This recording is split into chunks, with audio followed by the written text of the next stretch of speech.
I see the ball coming to me. I kind of flicked the ball and out of the area, and then the impact hit. I went unresponsive. I could feel it was quite a serious thing, very, very painful, and I feared a lot. I went for the scan that Monday afternoon, and it was like the gaps in the skull, they're just too big. I think at that point, the club naturally probably thought, he's done. I'm interested in when you stopped fighting, though, for your football career. Antonio Conte comes in, but he actually visited you in hospital, didn't he? What a guy. Didn't have to do it, but he did. John Terry came, and William. The humbleness to pay respect and just to say, like, I hope he's okay. What were you secretly thinking? I had phone calls with the doc. Do you know what? Thinking of coming back. I think naturally you start to get angry. Like, why did that happen? In that moment where I died, the thing that I craved and wanted the most was... If I can rewind the clock to that football pitch on that January day, if I could stop you from going up for that header, would you go for it? Absolutely. I wouldn't change anything. Everything in the past has shaped me to what I am and who I am today. Hey there, it's Jake here. Listen, I want to say a massive thank you to all of our new subscribers, but you know, most people that watch this content on YouTube don't subscribe. I want to change that. The more subscribers, then the more amazing we can make high performance. And I've had a lovely message actually from Rob, who says, I only recently discovered the High Performance channel and I watched the full Eddie Howe and Tyson Fury interviews, both some of the best content I've seen in the last 5 years on YouTube. Listen, if you agree and you want to keep this amazing stuff coming for free, then hit subscribe right now. Thank you so much. Well, Ryan, thank you very much for joining us. Thanks for having me on. There's so many places we could start this conversation. You've done so much in your playing career, now in your coaching career, you know, the youngest person to ever manage a Premier League football match. Do you mind if we start at the moment that I think is the reason you're sitting here now as a 31-year-old coach in the Premier League rather than a player? No, absolutely. Let's talk. So, January 2017. Yep. You're on the pitch at Stamford Bridge playing for Hull. What are your memories of that match?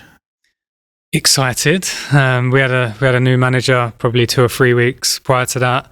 The whole feeling around the club had changed. We felt confident going into it. I always loved playing at those types of stadiums. Obviously had that rivalry with being an ex-Tottenham player as well. So I was up for it. I remember I was going toe-to-toe, man for man with Conte at the time, who was probably the best central midfielder in world football. So I wanted that challenge, and obviously it was a Premier League game, and your senses are so heightened, your energy is up, the adrenaline's there, and yeah, obviously, unfortunately for me, that incident happened quite early on in the game. Okay, so it was a head clash with Gary Cahill. Mm-hmm. Do you remember the actual moment, or? Yeah, I remember everything. Do you? People were amazed. I was conscious the whole time through the incident. So walk us through in your head then, when you think back to it, what do you see? I see the ball. I see the ball coming to me. I kind of took a couple of steps to clear the ball, kind of flick the ball on out the danger zone, out of the area, and yeah, then the impact hit. And then the body's amazing. The reaction, the body, I mean, the adrenaline being pumped through must have been intense, and the pain was pretty unbearable. I remember that. I could feel it was quite a serious thing. I don't know why. The body, I guess, was just telling me that. And I heard voices. I heard people speaking.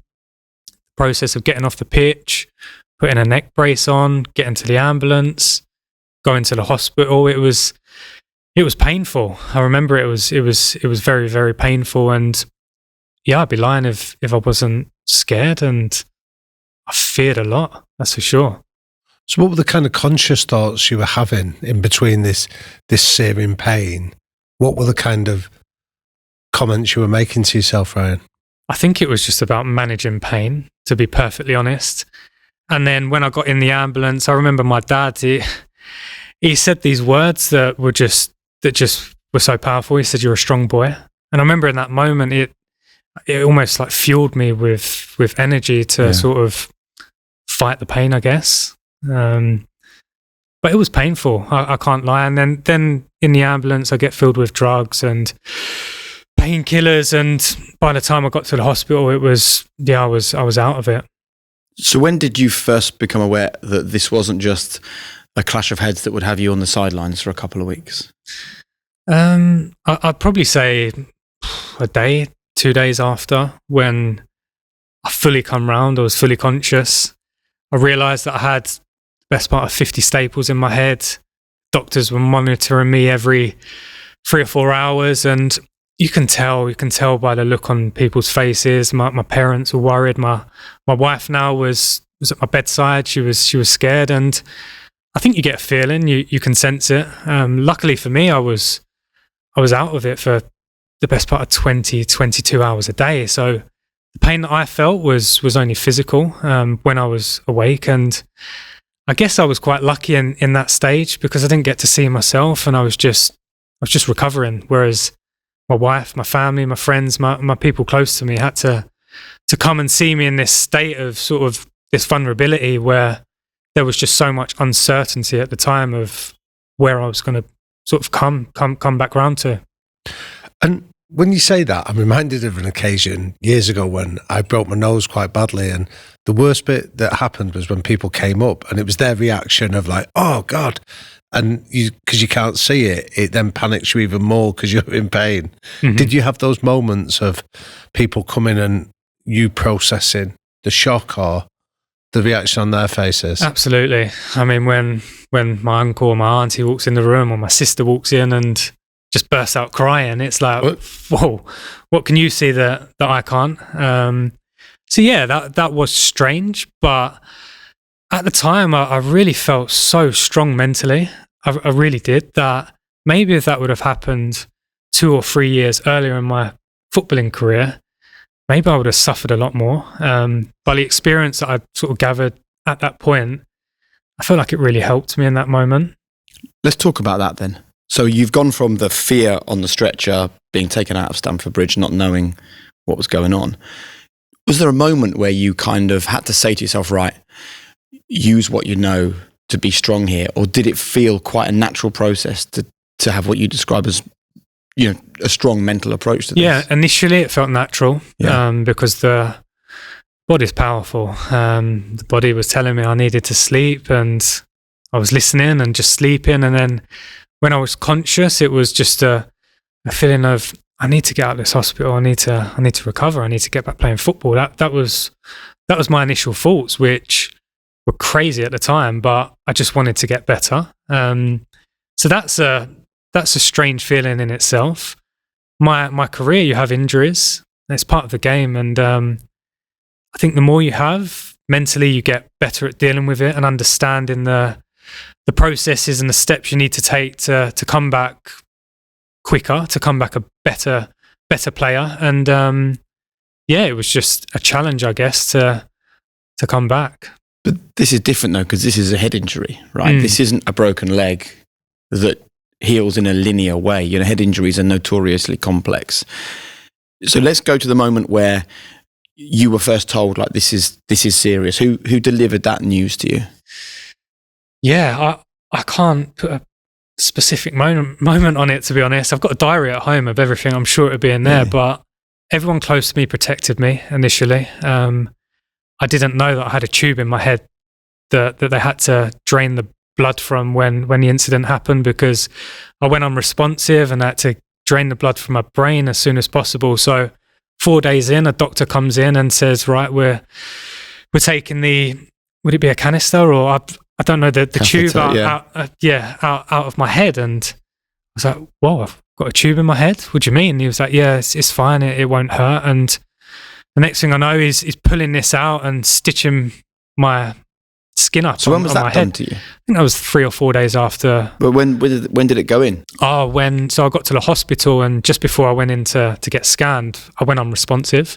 So obviously at that point, it's sort of code red. It's very serious. So they drilled through my skull to start draining the blood as soon as possible, and that bought time to then go to the operating theatre and open me up and sort of see what was going on. So I wasn't aware of that initially, and like I say, I had think I had 48 staples in my head, but I didn't know that until they came round and said, right, we're going to take your staples out. So I'm sort of sitting there like, what does this look like? How bad is this? I didn't know, to be honest, Jake. It took me a long time to realise and understand the severity of it. My parents, my wife, the doctors protected me. I remember the surgeon come round maybe on day 7 and just said, oh yeah, he'll be up and running soon. He just had this blasé approach about everything, and I heard him say that and thought, oh, okay, this isn't that serious. But obviously when I started to try to walk and stand up and all of these things, it kind of hit home that, yeah, this is quite a serious thing, and this is going to take some time to get better. There's real parallels in your situation with another guest that we've had on, a young racing driver called Billy Monger, that was involved in a catastrophic accident and described to us waking up from a 5-day induced coma and looking down and realising that he'd had both his legs amputated above the knee. And what we were intrigued about when talking to Billy, and I'm interested in your answer to this, is how do you make that mental adjustment? Because he talks about, at first you're thinking, who do I blame? Who can I direct my anger to? Or where does my bitterness go? And then eventually it's, actually, how do I just get on with this and get my life back on track? How did that happen for you? Yeah, I think for me that was probably further down the line, because initially it was just this feeling and this desire to get better. I need to recover. I need to do whatever it takes to get better, to start walking again, to start running, to start playing football again. So my only focus was on that. As time went on and I was at home and I started doing more, being a bit more active, I think naturally you start to get angry. Like, why did that happen? And you're constantly fighting with those demons, I guess, am I going to allow myself to get down and start thinking, oh, I should have done this, I should have done that. Maybe if I would have headed the ball that way, then this wouldn't have happened. Or maybe if all of these things go through your head. But like I said a minute ago, I felt so strong mentally in that moment that I was able just to brush them away and say, no, like, I'm going to come back. I'm going to be better than what I was before. But just talk us through the granular detail of how you do that, because there's lots of people listening to this that be like, I'd love to have that mental strength, or I'd like to be able to brush those feelings of anger or bitterness away. Mm-hmm. Can you give us any specific techniques that you employed to be able to do that? Yeah, I mean, previous experiences helped. What I've gone through in life experiences up to that point. Yeah. Tough moments. Go on. Being doubted. So one that springs to mind would be a loan spell in France when I went to Lorient in January. Didn't play a minute. After 2 weeks, I spoke to the manager and he said it wasn't his decision. You can go back to Tottenham if you want. And that kind of decision in that moment, saying, no, do you know what? I'm not going back. I can't go back. It's embarrassing to go back. I need to prove to you that I can play. I'm going to stay. Fast forward 5 months, the end of May, I didn't play a minute, but I stuck it out. I stayed in France on my own. I lived on my own for 5 months. I tried to learn the language. I Skype called my family and friends every day. Luckily for me, they were supportive and helped me get through. But I was very conscious at the time that this was almost like it probably had more value than actually playing, because next pre-season, I'm going to be hungrier than ever. I'm going to be mentally stronger than I've ever been, because of this moment that most people would go back. I knew that there would have been so many people got on the first plane back to England, get in their comfort zone, around their family, around their friends, and have 4 or 5 months at Tottenham's training ground, which is one of the best in the world, and just kind of take their foot off the gas a little bit. But in that moment, it was, no, I need to knuckle down. I need to work harder, and I'll be better for it. So what's intriguing there is you've taken an incident and related it to some kind of value or competence. In this case, it's resilience or pig-headedness or stubbornness. So what were the kind of characteristics that when you look back in your career up until this moment of the injury, you were drawing on, that were saying, that's a characteristic that's really going to help me?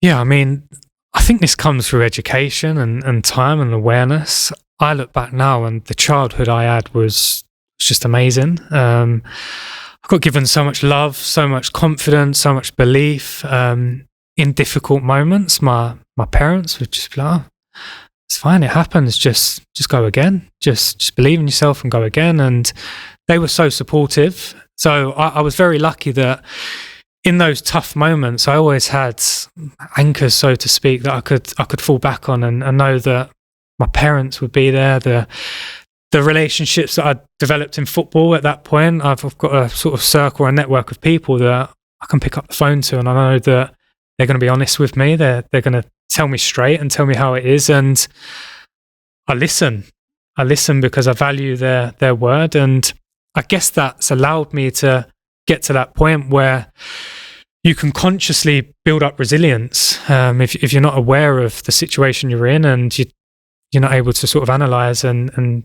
sort of focus on, okay, where can I get something good out of this? How can I grow? How can I be better?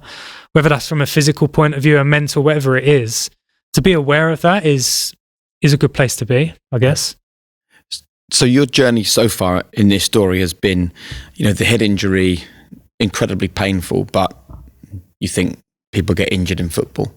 Then you're in the hospital and you don't really know what's happened to you. The tube in your head, the 50 staples. Then you come out of hospital and you're thinking, right, now's the time to get back and to recover. When is the first conversation about you might not have a future as a footballer?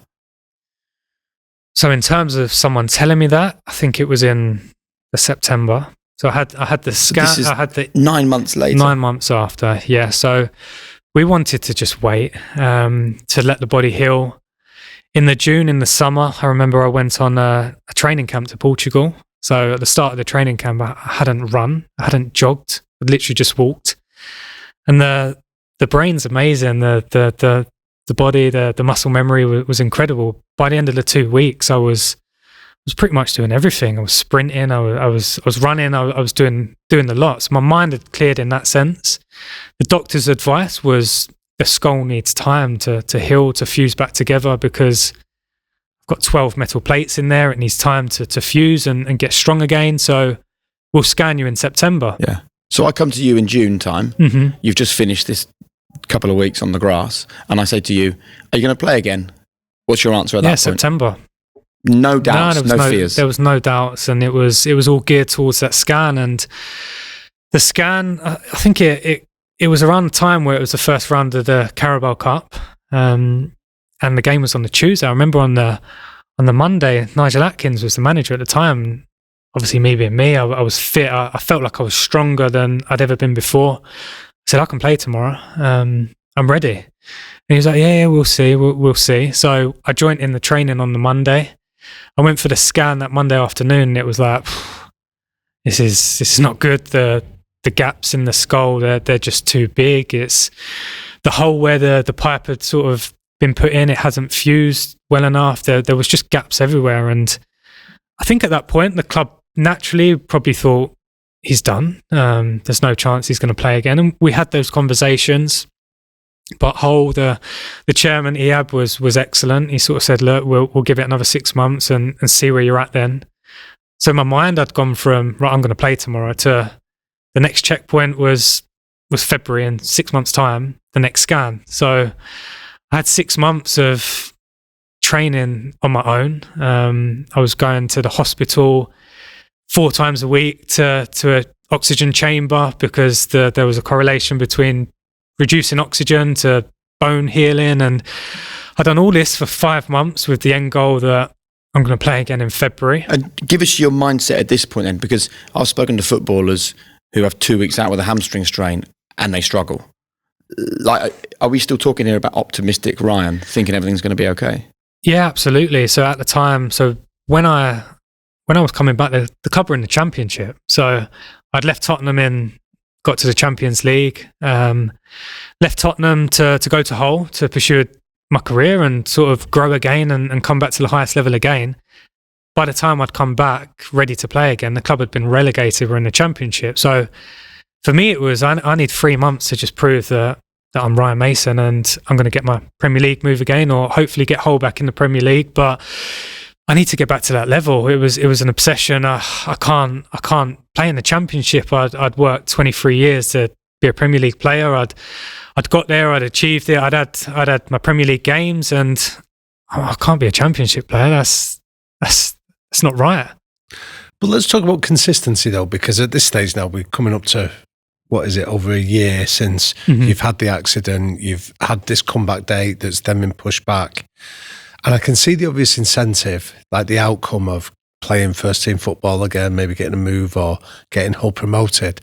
But what keeps you going on like a cold February morning when you're tired, you're still 6 months from a decision of whether you can come back, and you'd have an excuse to stay in bed half an hour longer or decide not to put the full effort in when you go to the gym. How did you overcome that resistance? Dreaming. Honestly, I'm massive on visualization. I dream. I say dream, consciously thinking, imagining certain situations. Yeah, I imagined myself playing for Tottenham again. That was probably the goal. I'd left them, but that was now the new goal to get back to that level and go and play for Tottenham again. Go and play for England again. So every day I was at home or on the pitch, and yeah, you have these thoughts, these images of this dream to kind of achieve that, this obsession to get there, I guess. So did you have self-doubt, or have you learned to push it away? Because when I'm awake right during the day, I'm brilliant at no negative thoughts. And then I'm wide awake 3 nights a week, 2 o'clock in the morning, with all the things that I haven't thought about during the day start coming up to the surface. And, as you know, they feel much worse in the middle of the night. So were you experiencing any of this?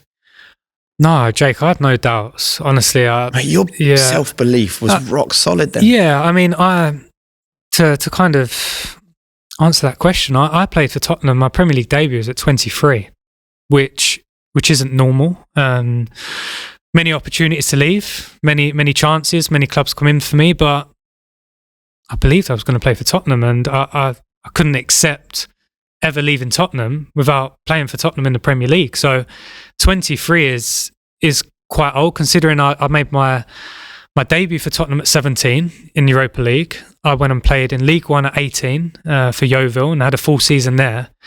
So I had 5 full seasons where it was this end goal, this obsession. I can't accept anything less. I can't accept, if I leave Tottenham now, then I'll regret that for the rest of my life. And I don't like regretting things. I don't think that's a good thing. And if you go with your gut, and if you're I say obsessed about something, but if you really believe in something, then I don't think you'll regret things. And I had that when I retired. Then you mentioned a minute ago about how did you turn up every day and just keep working on your own? Well, I knew that there might have been a possibility that I retired. It probably was in the back of my head, but I wanted to give myself every opportunity. And the day I retired, the day I had to retire, I look back and think, do you know what? Not even in this last year, my whole career, I give everything to get to where I wanted to. I sacrificed everything. I don't regret anything. I could accept retiring because I dedicated my life to football, to getting to the highest level. And it was easier to come to terms with retiring because I knew deep down that I couldn't have really done any more. So how did the retirement come about? It was more scans. So I had a scan on the skull, but then at that point we decided, you know what, I think we need to look at the brain as well and scan the brain and see where that's at. And that got damaged quite bad. And that was taken out of my hands at that point. I spoke to sort of 3 or 4 specialists, some professors, and they were like, look, you can't play football again. If you do, then the risk of dementia goes up to 45%. The risk of this goes up to 60%. And all of these things, these numbers, it was like, whoa, it's quite definitive, I guess. And Did you try and fight it? When I heard those, no. I just had a child, so my son was 3 or 4 weeks old, and it kind of just made me realise that, do you know what? Like, I've got another purpose now. I've got to be a good dad. I've got a son. I've got this new energy that I can devote to something else. This whole new world has opened up, and the timing was great. Honestly, the timing of the whole thing, if I look back, it was perfect. Well, one of the characteristics that you said has been invaluable on your journey was the inner circle, that trusted group of people that you learned to surround yourself with. How did they react to this news? Relief. Yeah, massive relief. The day I said I had to retire, my mum, my dad, my wife now, it was like it was a weight off their shoulders. They mentioned it before, but they realised that I was so obsessed with coming back that I think they recognised, you know what, we need to just let him do it. We need to support him. We need to be there. We've said we would rather you not play, but they accepted that it was never an option. The day I retired, the day I said I retired, it was emotional. I'm not going to lie, it was very emotional for me, my mum, my wife, my dad, everyone close to me. It was tough, but what made you emotional at that point? My dreams. I weren't going to achieve my dreams. The new dreams that I'd sort of imagined every day for a year, I wasn't going to have that, and it was sad. It was sad that I had to accept sacrificing my whole life to get to a certain level, to live this life, to enjoy playing football. That had been taken away from me. It wasn't nothing I'd done, because I wouldn't change anything that I'd done in that incident. I would do it again tomorrow. It'd been taken away from me by an action, an incident.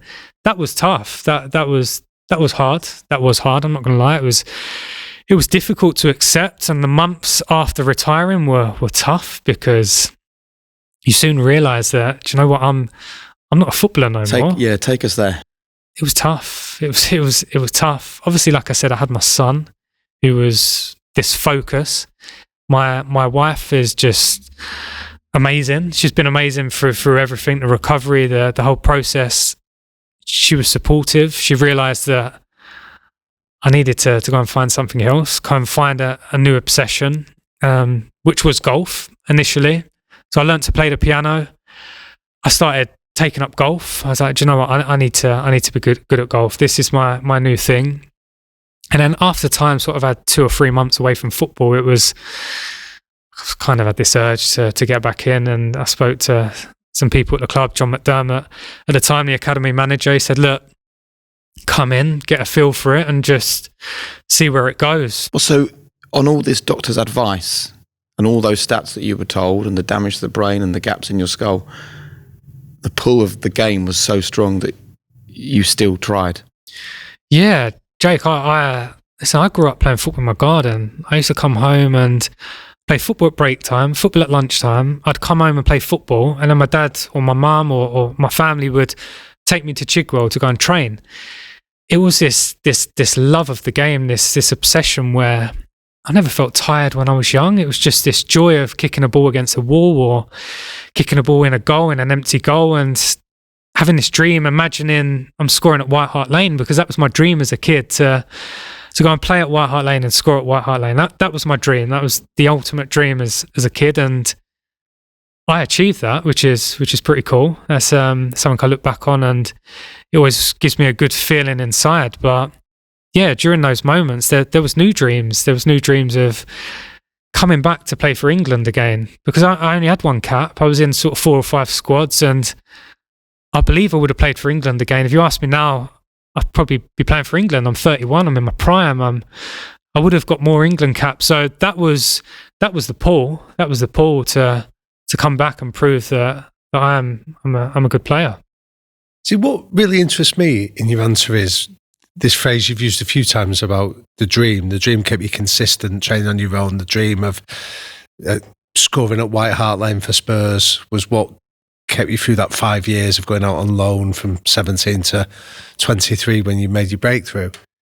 And I'm interested in the technique of dreaming, because all those dreams were almost obvious ones to take when you're on that path of being a footballer, but then the rug gets pulled from under you, and you've got a blank canvas. How do you go about dreaming to give you that new focus? Because I'm thinking for people listening to this that maybe are stuck in a career or maybe at an age where they're starting to plot their life ahead. I think what you're describing is a really powerful technique. Yeah, I think naturally I've always been someone who visualizes. So when I was young, I'd done the same thing. But tell us about visualization for somebody that's never done it or wouldn't know where to start with it. Yeah, I guess it's if you desire something. So one, how do you get there? But then I guess you've always got to have the end in mind. If I wanted to play for England, I wasn't going to visualize me going to the gym at 4:00 in the afternoon and grinding and going through all those difficult times, because that doesn't send signals to my body. It doesn't give me joy. It doesn't give me happiness. But if I see myself playing for England, putting on that England shirt, then it makes me come alive. It gives you energy. So that's quite powerful. And it's interesting in terms of dreaming, because when I went unresponsive in the hospital, I had an out of body experience, and I remember Glenn Hoddle might have spoke about it on one of the podcasts, and I had this vision where I was looking down on myself with my wife and 2 children. And at the time we didn't have kids. So I visualized myself. I had this dream or out of body experience. I had a son, I had a daughter. And that's what I've got now, which is really, really strange. But it was a massive help in my recovery, because it kind of, in that moment where I died, I guess, my body stopped working, I was unresponsive. The thing that I craved and wanted the most was a family. So that's always in my head. It's always in my head. Even now, like, I think about it all the time. When I go through sort of tough moments or challenging periods, I've got a wife, I've got a son, and in that, I've got a daughter. In that moment where everything was lost, everything was gone, that was my body's way of saying, do you know what, this is what you value the most, which is, it's a massive help to me now, a massive help, because mentally, nothing's going to faze me. I'm ready for anything that comes in my life. I'm ready. I'm prepared for anything, and I know that whatever happens, I've got what I always wanted. I love that. You know what I like about that is we're so defined by what we do, aren't we? You know, the first question you ask anyone you meet, oh, nice to meet you. What do you do? And actually, you've taken it far beyond just being a footballer to something much more real, which is being a parent and, handing on everything you know to your children. And it just feels so much more real. Isn't it amazing how, like, the truth can come to you in the strangest of circumstances? Massively. And I mean, I read a lot of books. I love reading. And I think that's why, I think naturally for age, I've grew quite a bit. I mentioned earlier, I probably wouldn't have been able to deal with it 3 or 4 years earlier, but the awareness that I need to grow, I need to learn, I need to be open-minded. It's allowed me to get to this point, I guess. But having kids gives more responsibilities, more challenges, and it's tough. It's tough because you have so many different roles to fulfill. So I have many different roles in my life to fulfill, and it's a challenge, and consciously I need to be so aware that I need to be the best version of me in every moment. So I go into the club, I'm a coach. I need to be the best coach. I go home, I need to be the best husband, the best dad to my kids. I'm a son. I've got so many different relationships that I need to be present and very, very invested in that moment where it's tough. It is tough, but I guess that's the challenge. And if you want to keep growing and influence people and get inside of people and make people feel good and inspired, then you have to be present in all the moments throughout the day. So tell us about transitions then, because that's a really interesting point around how do you go from an intense role that you have now at Spurs, and we'll talk about when it was even, the intensity was dialed up even more when you were appointed as a manager, to then being able to switch off when you get home and be a great husband to Rachel or a great father to your children. How do you make that transition? I think you work at it, I guess. I'm not perfect, but I'm definitely trying to work towards that. One of the things that that stuck out the most was when I speak to a lot of managers that have managed the game, whether that's currently or in the past. One of the big things they always say is, I wish I'd been more present at home. I wish I'd have been able to, be more focused when I get home. My wife talks to me, and I'm thinking of training. I'm thinking of this. I've got so many other things in my mind, and why does it have to be like that? Why can't you get home and for those 3 hours after school with the kids be so focused and so present on being in that moment and giving them the full you? Why not? Why not? So how do you do it? Because it's almost like conventional wisdom now. You hear the stories of like football managers taking the wives to go and watch a reserve game on their anniversary, or you hear the stories like you're saying of they sat at home and the wife's talking to them and they're thinking about a challenge they've got at the training ground. How do you avoid that? So on the journey home, I make calls on the way home, I speak to people, but the second I get on my drive, I need to switch off now. I need to, once I get through that door, it needs to be, the kids need to have my energy. I need to be present. I need to be there, because the reality is my kids are quite well trained. They go to bed at 7:00. So I have an evening. With my wife. I get to watch football. Rachel's amazing. I get to watch football. I get to watch the training from earlier on in the day. So there's time to catch up. But when those kids go to bed, I can't get that time back. So it's a conscious effort. And like I said a minute ago, I'm not perfect. It's not easy. It's not easy because the role I'm in, it's very demanding and there's pressure involved. But I think if I'm aware of what I'm doing and kind of get into a certain state of mind, then why not? It's a great mindset to have. I'm interested in when you stopped fighting, though, for your football career. When was that moment? Well, not that long ago, probably 2 years ago. You retired in? I retired in 2018, the February. And so for 2 years? 3 years. 3 years on, you fought for the game? Yeah, wow. I'd say I fought. I used to sometimes join in training when I worked in the academy. So I went back, I worked in the academy. Some days I would join in with the under-18s, the under-23s. And what were you secretly thinking? I'm good enough. I'm good enough to play again. I'm in my prime. I had phone calls with the Doc Waller, Mark Waller, who was my whole doctor at the time. We've probably had a few conversations over the last few years. Doc, do you know what? Thinking of coming back. And within 10 seconds, he shuts me down and that was it. And, that happened probably every 2 or 3 months. I'd go home to my wife and I say, Rachel, I'm going to come back. I want to go through it all again. I need to. And she sort of kind of would talk me out of it. And then it would be, okay, yeah, you're right. Another 2 months would go along and I'd train again with the 23s and someone had played in the first team 3 weeks before and I'd be like, do you know what? I'm better than you. I should still be playing. I've got so much more to give in this game. And it was these little spells where I would fight against it, but always once I got through that initial sort of thought and those dreams again, it's like, do you know what, that was stupid. That was just me being stupid. And then my mind would sort of focus on the next day, I guess. Well, there's something around the concept of cognitive dissonance here, isn't there? Because the idea of cognitive dissonance says that you can hold two competing thoughts in your head at the same time, but you can only focus essentially on one of them. So you can have the idea of that I'm still Ryan the footballer and then I'm also Ryan the coach, but there's only one of them. You can only move in the direction of one. So when did you replace it and start to have a more powerful vision of Ryan the coach rather than the footballer? I think time was a good thing.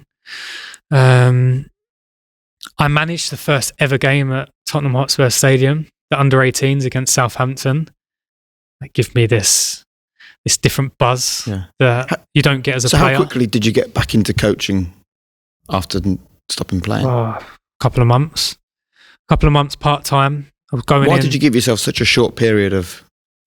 Just love the game. Yeah. Love football. I love being on the grass. I love watching football. it's all I've ever known.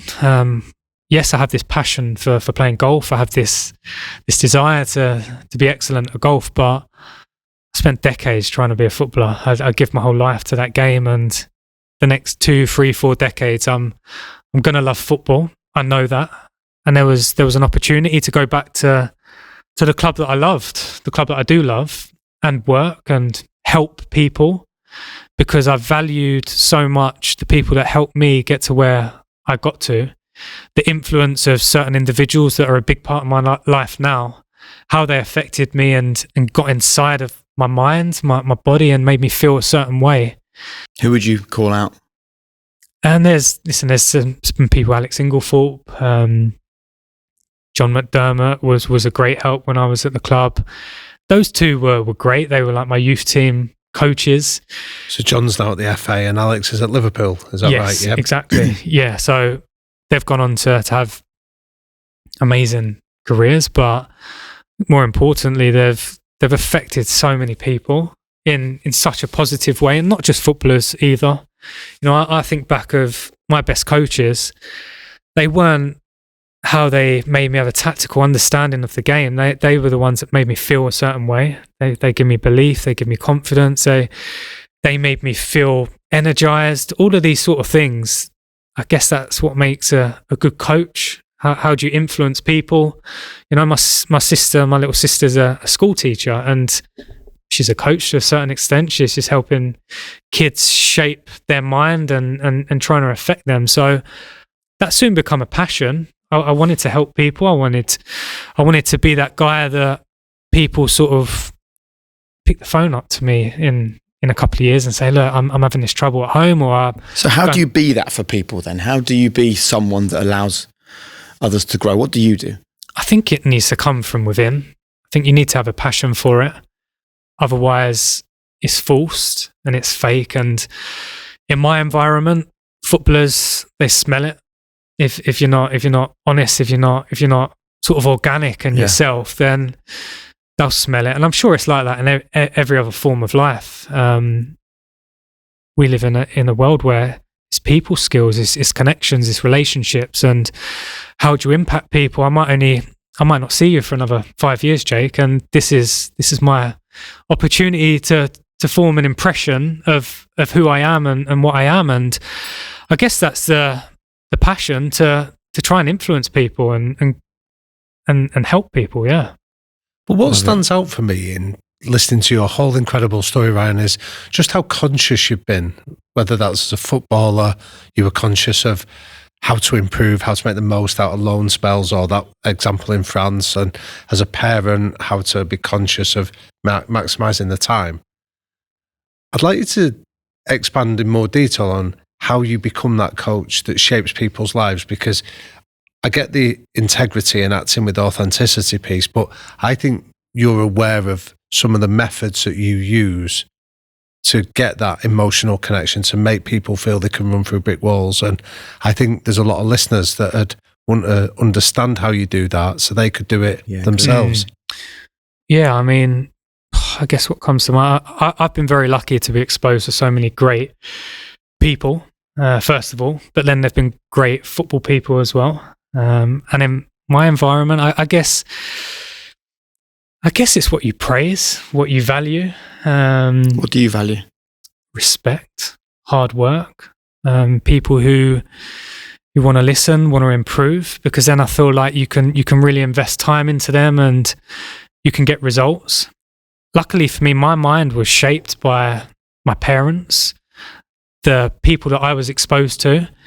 And I think if you're aware of, so I'm trying to give a good example, but in football, so my loan spells, get thrown into a new football club, go out on loan to Yeovil, you go into a new changing room.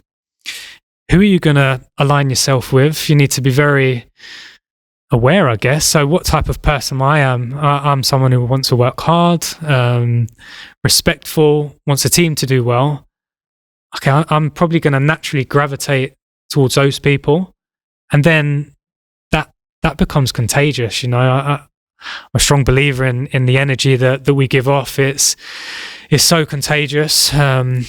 Misery loves a friend is a good saying. And someone's down and out, they'll try and find someone else to bring them down as well. And I think you need to find strength, some way to try and focus on positive things. And I was lucky. I'm open. I'll say that I was probably quite pessimistic when I was very young, but my family's just constantly drilled things into me, and to be positive, to focus on the good things, and to be grateful, have gratitude for what you have got. And then that becomes a habit, that becomes a way of thinking. And then you can align yourself with the same sort of people. You can be open and sort of try and take things from them to grow even more, or you can influence other people. And then it just becomes a way of life, I guess.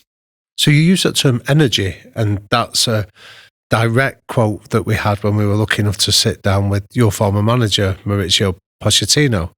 Mm-hmm. Tell us what you mean by energy, because he said that was a big defining factor of his own coaching. Yes, big. I mean, I guess that's why I played under him. He was the one that gave me my debut, and I played many games under Mauricio. I think body language is massive. Right. So you can be aware of what you're doing. You can tell yourself, no, do you know what? I'm going to go into this room with my shoulders back, my chest up, and portray confidence, for example. Or if you're down or something negative's happened, try and smile. We're always dealt with obstacles, nothing straightforward. In my line of work, in my life, my children get ill. There's things that always challenge us, and if you constantly focus on negative things, then that's going to have effect on you, the people around you, your energy, how you walk in a room, as opposed to, okay, if I focus on what's positive, or how can we get out of this moment? What do we need to do to get to this state of happiness, or this state of real positivity? There's small wins that you can get along that road. Let's role play then, right? When you became the Spurs boss, who called you? Daniel? The chairman. So after, obviously, the news had been broken to the management team, the chairman, we had a conversation. Daniel Levy? Yes. So you get a phone call from Daniel. José Mourinho's gone. You're about to become the youngest manager in the history of the Premier League. Tell us about the positivity and the self-belief and what the mind does. So I've just said those words to you. I'd love to know what went through your head at that moment. I'm ready. Wow. Yeah, I'm ready. So what you said to him? Yeah, because if I wasn't, I wouldn't have took it. I would never have put myself in a position where I felt like, do you know what, this is too much. Because how do you even know if you're ready, though? You see, I think, were you ready? Who knows? It's a self-belief, and optimism. Like, you are one of the most optimistic people I've ever sat and had a conversation with for all the things that you've been through. And I think that, sometimes it's great to just gamble on optimism, to gamble on the fact that everything will be great. Because the truth is, you didn't know if you were ready or not. How could you? You'd never done it before. No, and I think the footballing world probably looked at it and thought, what are they doing?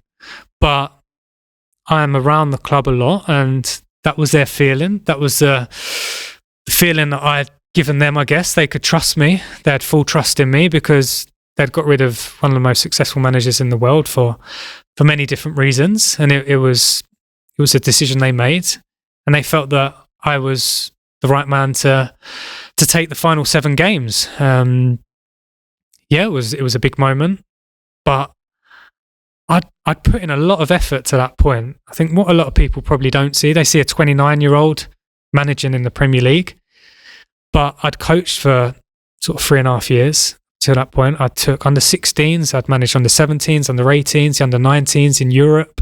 Like I said, I managed the first ever game at the new stadium. I'd experienced a lot. I'd spent a lot of time on the grass, and I'd done the yards to earn that and feel comfortable to say, I am ready. Absolutely. You know that, though. But when you walk in a room of, 20 elite level, often cynical Premier League footballers that are really concerned about their own careers and what's this guy going to do for me, and is this the right move from the club?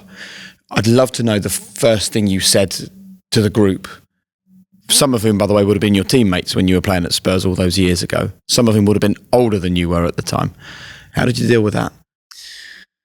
Yeah, the team weren't in a great place at that point. I mean, the confidence was extremely low. They weren't especially fit. So I felt like I had some easy wins straight away. So naturally, I had relationships with some of the players before. They knew what type of guy I was. They knew what type of professional I was. So they respected me. I respected them because we had that relationship. But the reality was they were judging me. So you address them for the first time, you're being judged. You're being judged every day in football. You're being judged, I guess, in every moment in life.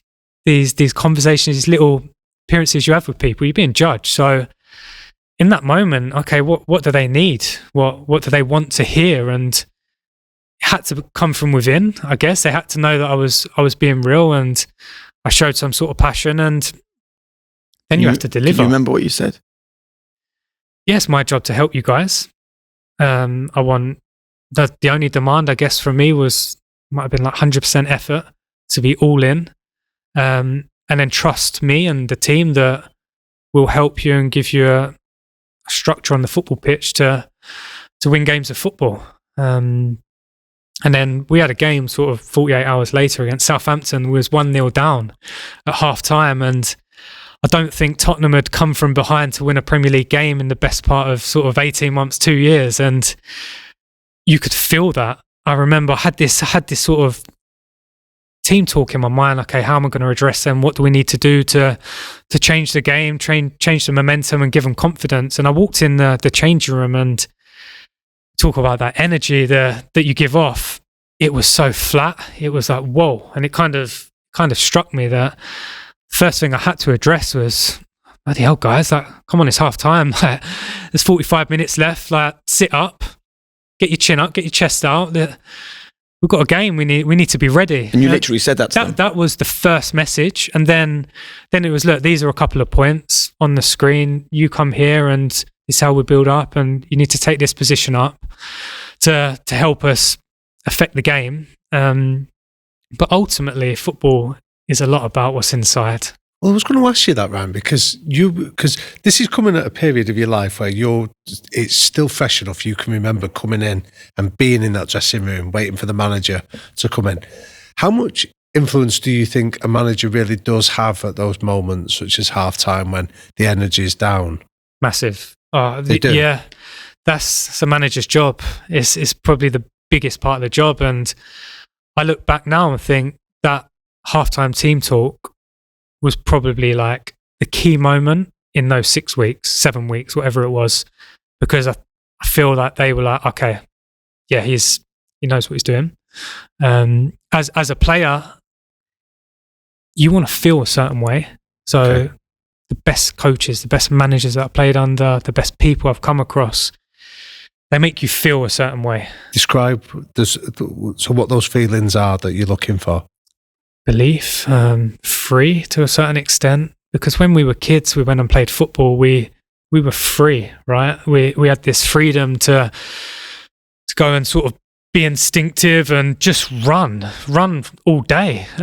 You were never tired. You never got tired playing football as a kid. And the best coaches, the best people I've come across, you have your structure, you have your way of playing, this philosophy, this idea of how you want your team to play, but you have to transfer energy, you have to give emotion, give passion, and make the players sort of play how you want to play. Transfer so how do you your do energy that? to I'm them. intrigued by this. How do you give them energy and belief and freedom? I think that changes depending on the circumstances, the state of games, the feeling, the mood around the place, the run of results. But words, obviously, would probably be one of the key ones. But then how you carry yourself, how you say the words as well. I mean, you could read a script of the halftime team talk and go, wow, that's powerful. But someone might deliver it and go, he's not connecting with me. Yeah. That's not real. That's not organic. And that's just different people's personalities. No one's the same. No one I've come across delivers the same message in the same way. You have to be you. You have to know yourself, and who you are to be organic, I guess. Tell us, you're on the touchline then, and you know that somebody says to you around 2 minutes, and then we've got the lads in at half time. You 1-0 down to Southampton. You've sensed that lack of energy that's there. Tell us about how you then go through the process of, right, this is going to be a critical moment in my managerial career to change it in there. Tell us how you prepare yourself for it, and then what you actually do to transfer that energy. Yeah, so in that moment, I wasn't aware that it was a critical moment. You're just in the moment, you're present. And I'd done in the hundreds of team talks up until that point. And what I always liked as a player was to get back in the changing room and sort of have 5 or so minutes to sort myself out, to go and get a strapping done or go to the toilet and just have an argument with one of the players and call someone out. Whatever it was, I feel like players probably need that. They like that. You let emotion out in that moment, or you relax. You deal with it in certain ways. And I was very, very aware that, okay, the lads have got 5 minutes. And then sort of go into the coach's office with the coaches, my trusted analysts at the time, and sort of discuss, right, what do we need to do and what can I show them? There was a couple of things I had in mind, and we got some images on the laptop. We're going to go and show them that. Then you go and address the lads, and it's just, I think you can plan and prepare in those moments. So when you go back into that coach's office, right, they're going to have a couple of minutes. This is what we're going to show. This is what I want to show, what I want to get across. But the second you're in front of those lads, it's instinct. You have to go with it, because if it's scripted, it can become false. You can lose the message, lose the passion. For me, you have to go with what you feel in that moment, and not hold back. Because do you remember when we interviewed Gareth Southgate on this, and we spoke to him around a quote from when he was with the England setup, and there was one of the England squad that had sort of criticised Sven-Göran Eriksson at the time and said at that moment when England played Brazil in the World Cup quarter-final that we wanted Winston Churchill and we got Ian Duncan-Smith. And when we put that to Gareth, he sort of laughed about it, but he said, in hindsight, now I'm a coach, I recognise how unfair that comment is, because Sven was just being himself, which was calm and very placid and logical. He wasn't a tub-thumping orator like we were looking at. Yeah, I agree, but then I would also disagree, because I think you need to show your teeth at some point. So I would say I'm quite I'd probably say a softly spoken person. I'm very respectful. I listen to people, I hear people out, but I'm a different animal on the football pitch. When I was a player, I was horrible, I was mouthy, I was loud. And players, they need that. For me, you need to show different things. So one moment you might need to just create noise and get the players going and shout and scream and go after some players. Some players might need that, whereas other players they might not respond to that. And I guess that's the job as a coach, to be aware of how you treat different players in different moments, but then how you treat a team in different moments. So teams go through ups and downs, but I think if you're stable with messages, then that can be. I remember reading when he first went in Ajax, Louis van Gaal did psychometric tests with his players, because he knew that some of them needed an arm around the shoulder, some of them needed that rollicking that you need to deliver, and everybody had a different approach. So he'd be very strategic in how he would do that. Would you do that kind of analysis on your players to know who can take a bollocking versus who needs a bit of a comforting word? Yeah, I think when you're around people every day for such a long time, you need to feel it. Personally, right. I think you get a feeling, you get a sense. I understand you can write on a piece of paper, how would you react to this? And you can come to an answer through a questionnaire, but that questionnaire doesn't take into account how they would react in certain moments on the pitch where there's pressure, there's emotion, there's so much going on in their head. They might have missed a penalty 5 minutes before, and then they're in a halftime team talk the next minute, and all of these things. I think you need to just go with it, what you feel in that moment. And part of being a coach, a teacher, someone who wants to educate people is, I think psychologically you need to be very aware of how people's state of minds are. Otherwise you might go and nail someone when they're not going to respond to that. That's a challenge. That is a challenge, a big challenge. And have you ever made the mistake of doing that, judging it wrongly? Absolutely. Is there an example you can share with us? Well, in the academy, you're dealing with teenagers that are going through such a big change in their life. They're going through growth spurts, sort of hormones. They're going through so many different changes. And I remember I sent one player in. I won't name his name, but I thought his attitude stunk. He weren't working hard enough. And I just said, look, just go in. You're affecting everyone else. Go in. And later on, I went and spoke to him, and obviously one-to-one, and tried to understand why. And there were some problems at home. And I wasn't aware at the time. Maybe I would have dealt with it differently. I probably would have. Maybe I would have dealt with him before training and spoke to him and built up that relationship before where I could deal with him in a different way. And that was a good learning curve. The academy for me was excellent, because you're dealing with vulnerable people at a critical stage in their life to try to shape them, because we've got such a to say it, that the parents trust you. So my mum and dad handed me over to Alex, John, Tim Sherwood, all of these coaches, and said, it's down to you now for the next 2 years to shape him and carry on instilling these values that we've instilled in him. And that doesn't change whether you're dealing with a 15-year-old, 16-year-old to a 25-year-old. Through experience, we're all people. We all want to be treated a certain way, and we all want to connect with others and be made to feel like we're respected. So you win that first game. What's your second one? Yeah, cup final against City. Yeah. See, this I find fascinating. So it's your second ever game as a senior men's football manager, and it's a cup final for the club you loved as a kid. And there's only one reason why you're managing that team, because you fractured your skull on a football pitch a few years before. Was there a moment where you considered that? No. Honestly, I just wanted to win. I was gutted that it was so soon, because it's tough to influence so much in 5 days. It's the only thing you can really influence is a bit of belief, a bit of confidence, and something like that. You can help from a structure and a tactical point of view, but City were miles ahead of us. They were miles ahead of us. They were the best team in the world. Do you think you could have done anything to win that game? Could have done anything more? Could you? Yeah. Like, when you look at the quality of that team and the quality of your team, is there anything you could have done to win it? Yeah, of course. Of course. We conceded a set piece. Like, I look back and think, could I spend more time on set pieces? Maybe, because they decide a lot of matches. They do.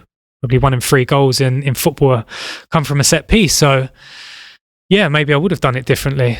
In that moment, it was the right thing for me, and I felt like the team were fully prepared.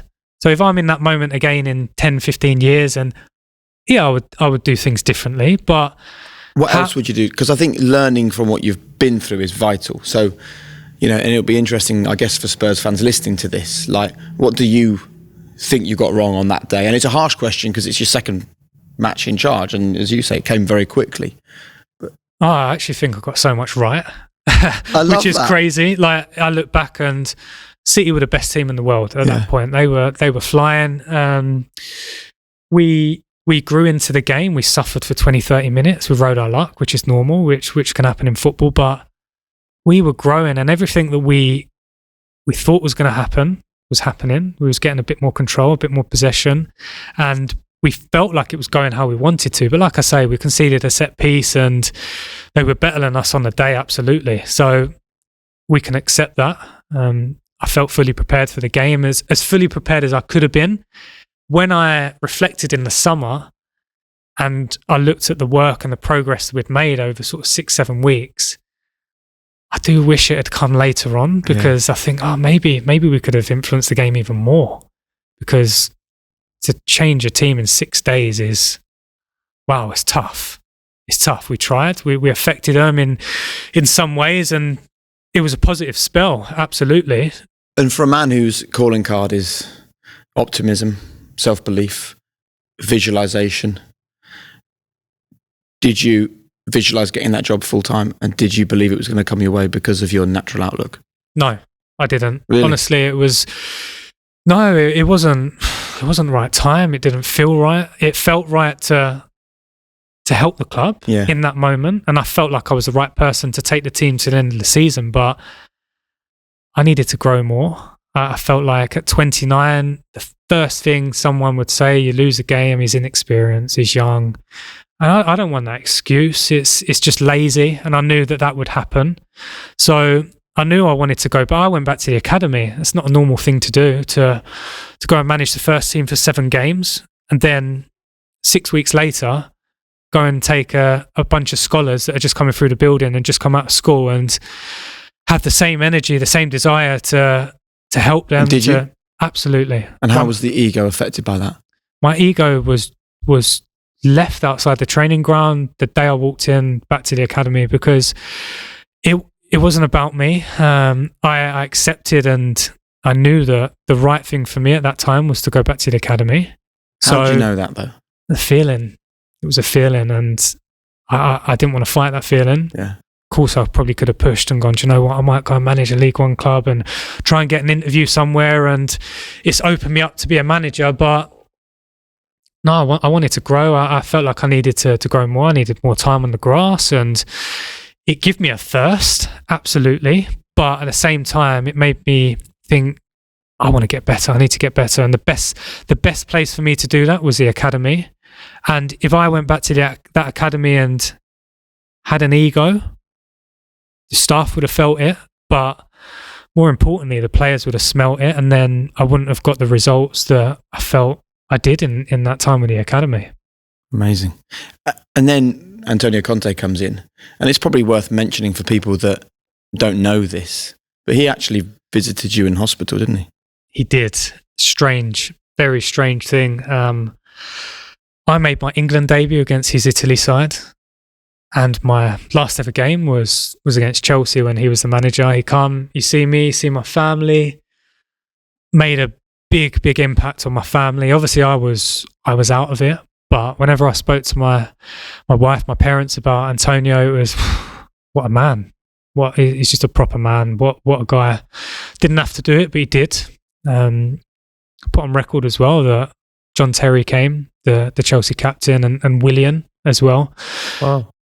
Proper men. He was the captain, and in his mind, it was the right thing to do. It was a big impact on my family, those sort of things. So teammates that came. Like, why particularly? What was it that they valued? One, because it's John Terry and he's the Chelsea captain, the England captain, what he's achieved in his career, but the humbleness to come and to pay respect and just to say, like, I hope he's okay. Simple, really simple. And Willian at the time, I actually spoke to him the other day when we played Fulham, and I always wondered why he came. Did you ask him? Not in a disrespectful way, but I can understand John, because when you're a captain, you have a responsibility to represent the club in a certain way. And my captain at the time was Michael Dawson, who is a top captain as well.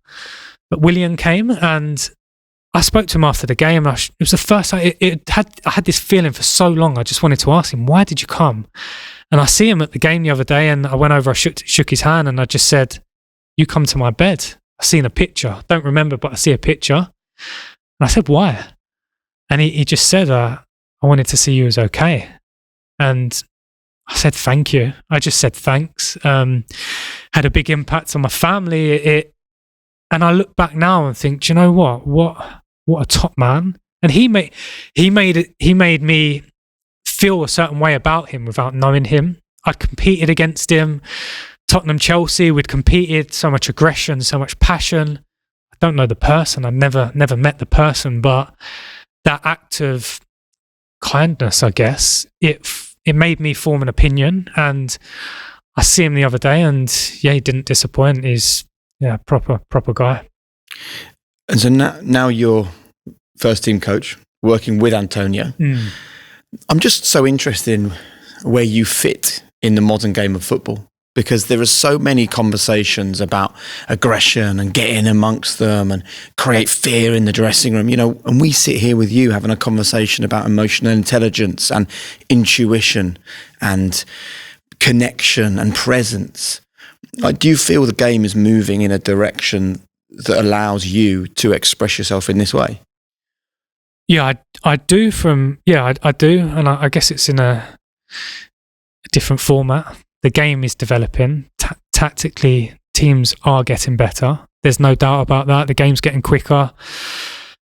They're becoming more athletic, more robust, more endurance. But I still believe the fundamentals of football are you have to run, you have to fight, you have to compete.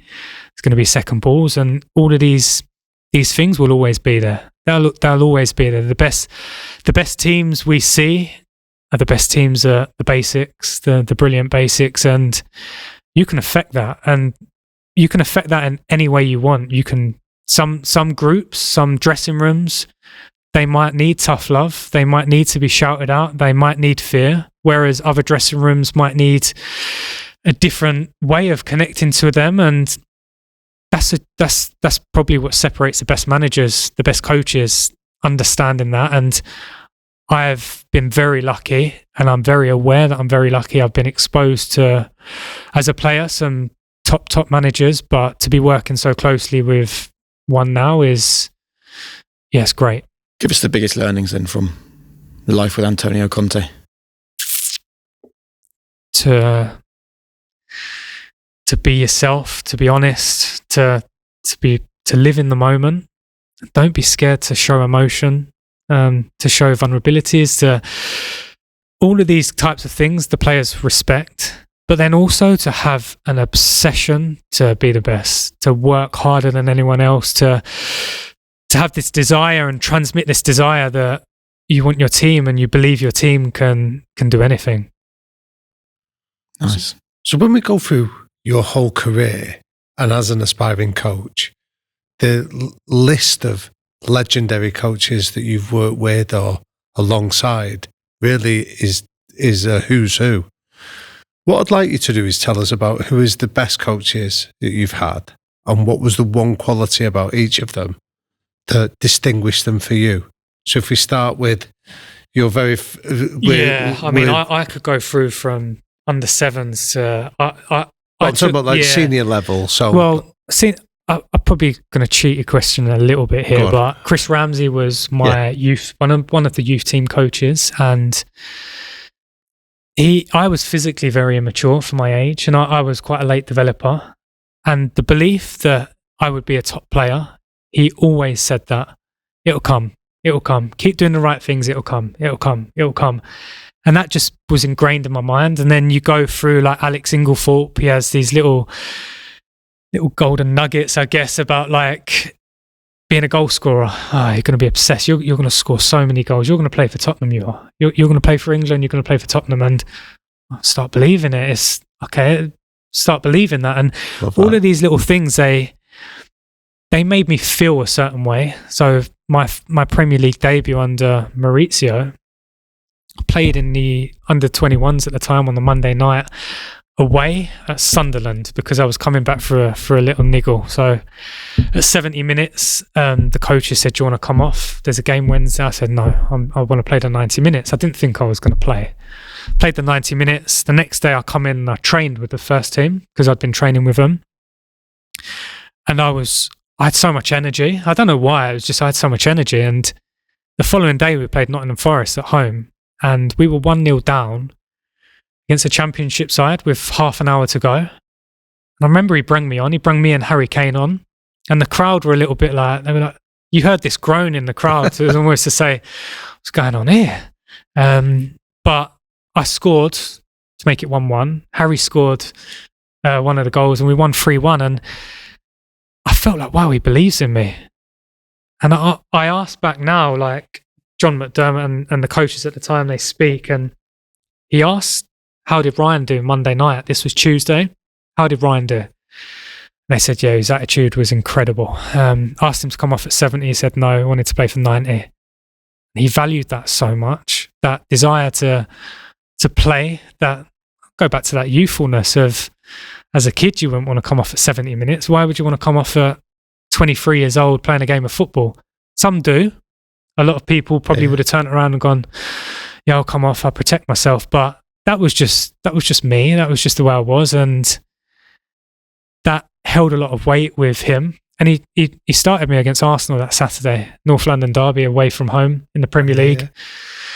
And I was ready. I knew I was ready. I felt like it should have been years ago, but that moment came and there was no doubt that I was ready. The manager believed in me and it was okay, well, let's go and show what I'm all about. And so what distinguished Pochettino then for you? What is it, the one quality that stands out that you think that's why he's a top manager?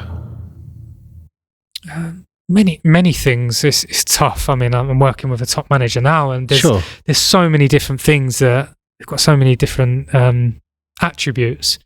But for me, in that moment, it was trust and belief. Lovely. Trust and belief. Quite simple, I guess. But the trust that he could play me in such a big game, probably our biggest game of the season. But then the belief that I could do it.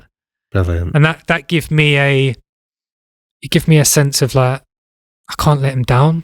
Not in a fearful way. Absolutely not a fearful way. A way of, I'll do anything. I'm going to run. I'm going to do anything to prove that he was right. I trust that I'm good enough, but I don't want to play a bad game because it looks bad on him. So I remember asking Chris Casper, who played at Manchester United, what he felt that answer was about Alex Ferguson, and his answer was exactly what you've just said. He said, I just never wanted to let him down. You don't have to shout at me, I just didn't want to let the man down, which was why I would excel. I think it's really telling of a characteristic. So what about someone like José Mourinho then? I know that you came back and worked with him. What was it that you saw in him that has led to such a long, illustrious career? I'll be honest, you can see why he won so many trophies with the best clubs in the world. You can see how he would treat certain people to get stuff out of them, to push them. Unfortunately, at Tottenham, it didn't end well. It didn't work, I guess, because of how it ended. But you could always see and tell as someone why he'd won so much. He just had something, I guess. Explain that something to the layperson. I know you're watching from a distance, but it's hard. An energy, an aura, an arrogance. Right. He came in as a winner. And when you come in as a winner, that's there. That's almost, you command that respect straight away. And then you have to prove that why you're a winner. And like I said, I wasn't sort of exposed to his team talks. I wasn't exposed to all of that. But yeah, you could tell why with top players and the best players in the world, he was able to push them and win Premier Leagues and win in Spain and Italy. You could tell. You could tell.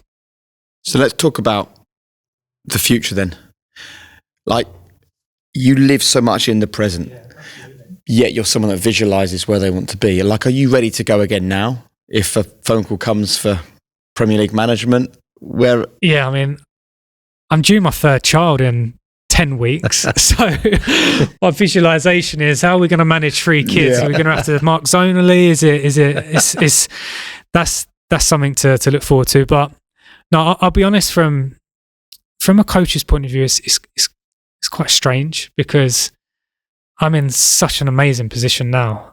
I cannot take my eye off the ball, and it would be very disrespectful to start picturing and imagining other things. And I don't think that would be right, because then maybe I wouldn't be as good in the moment as what I am now. I know that everything I'm doing is going to prepare me for whenever that time comes, whether it's 5 years, 10 years, whatever. We don't know in football. There's no plan. There's no magic pathway for anyone, academy players, coaches, to get to where you want to. I just love football. I think that's the reality of it. I love football. I love being on the grass. I love delivering. I love all of it. And I know I'm going to have experiences soon that are going to be great. They're going to be challenging, but the moment I'm in now is amazing. It's a great position I'm in. I'm very grateful for it. I know that I add value to the club and the coaching team and the players. And I want to enjoy this moment because there's pressure in football. Yeah. There's always pressure. There's pressure as a player. There's pressure as a coach, as a manager. I felt that. I felt it the whole time, and you still got to enjoy it. You got to have that love for what you're doing. So finally, before our quickfire questions, if I can rewind the clock to that football pitch on that January day, with everything that's happened to you since, everything you've learned about yourself and your family and human relationships and the experiences that you've been given, sitting here at 31, really with the career of a coach, probably 41, 10 years ahead of your time, if I could stop you from going up for that header, would you go for it? No. No, yes, sorry. Yeah, I misheard that question. Absolutely. It was the right thing at the time. It's allowed me to be in this position now that I'm in. I've achieved quite a lot. After that, I'm a dad of 2. I'm going to be a dad of 3. I'm married. I'm happy. I live a good personal, private life. I've got good people in my life. It's opened up different avenues that I wouldn't have been exposed to, and exposed me to people that I really, really value now that maybe I wouldn't have come across them. I mean, I'm working with someone now and a coaching team that have impacted me in such a good way that no, I don't regret anything. I wouldn't change anything. I wouldn't change a thing. The only things that I would change would be in the future, because I can change that. I can be aware that I can maybe do things differently. I can react differently to certain things, but everything in the past has shaped me to what I am and who I am today. So I'm not going to waste any energy on things that have happened in the past. I've remembered the good things, learn from the things that weren't so good and the tough moments, and carry on growing, I guess. What a story. What a story. Right, quick 5 questions. Your 3 non-negotiables that you and the people around you should buy into. Respect would be one. A good energy. I like people that give a good energy, and then a burning desire to improve. To whether that's a footballer, whether that's as a person, I want to be around people that want to get better and want to grow. If you could go back to one moment of your life, what would it be and why?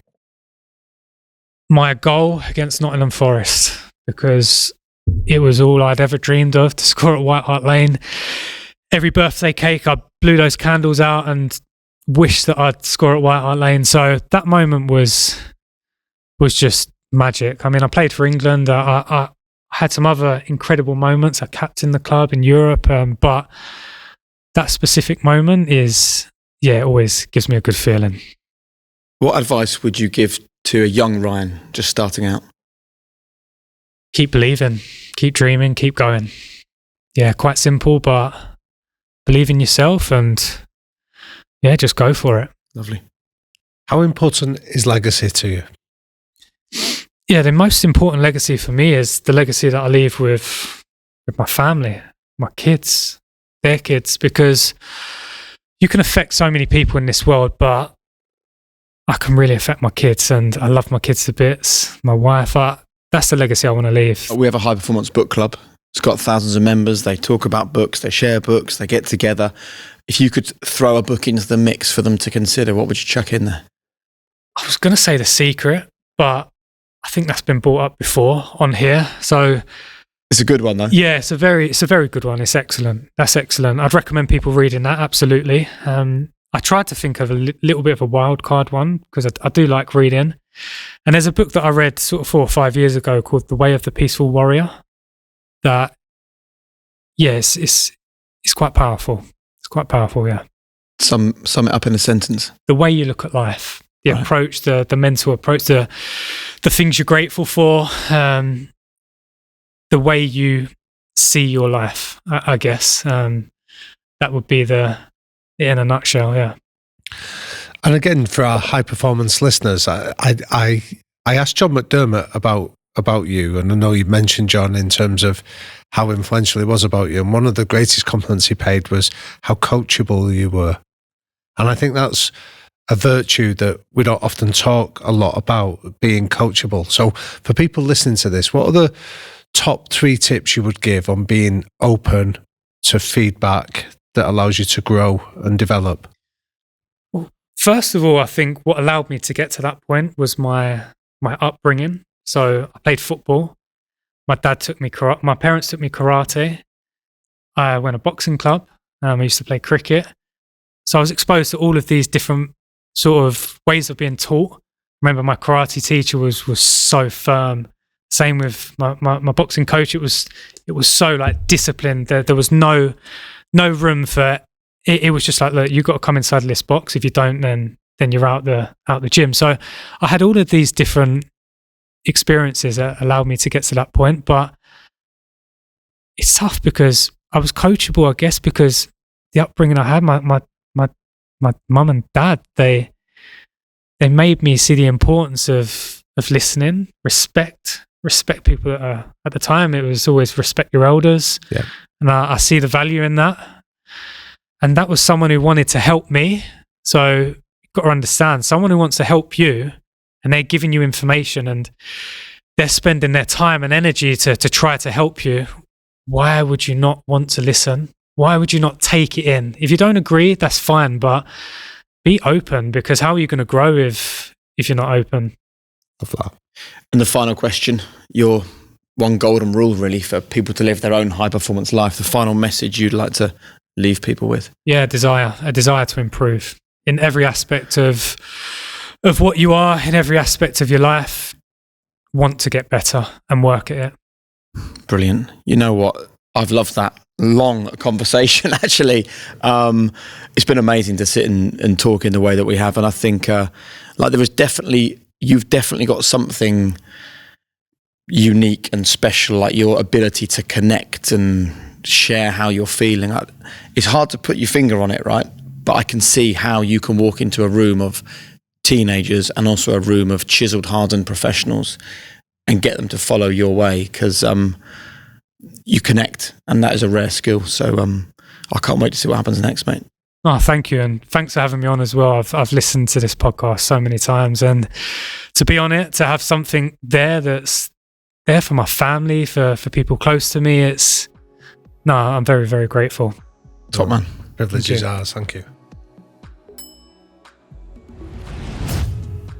Just a quick one to say thank you so much for watching this content on the High Performance channel. We would love it if you would subscribe. You know, most people that watch what we do don't subscribe. If you can subscribe, we can make this bigger, better, bolder than we've ever done before. So hit subscribe right now and help the High Performance podcast make a real difference to the world. See you soon.